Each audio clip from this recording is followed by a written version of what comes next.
Welcome. Today, we're going to learn how to copy your profile link on Facebook using your Android device. This updated method is quick and easy, making it simple to share your profile with friends or on other platforms. Let's get started. Step 1. Open the Facebook app. Begin by launching the Facebook app on your Android device. Make sure you're logged into your account so you can access your profile. Step 2. Navigate to the profile.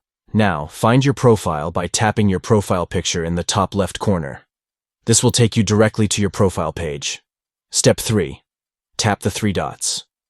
Once you're on your profile page, look for the 3 horizontal dots next to the messenger icon. Tapping on these dots will reveal a menu with additional options. Step 4.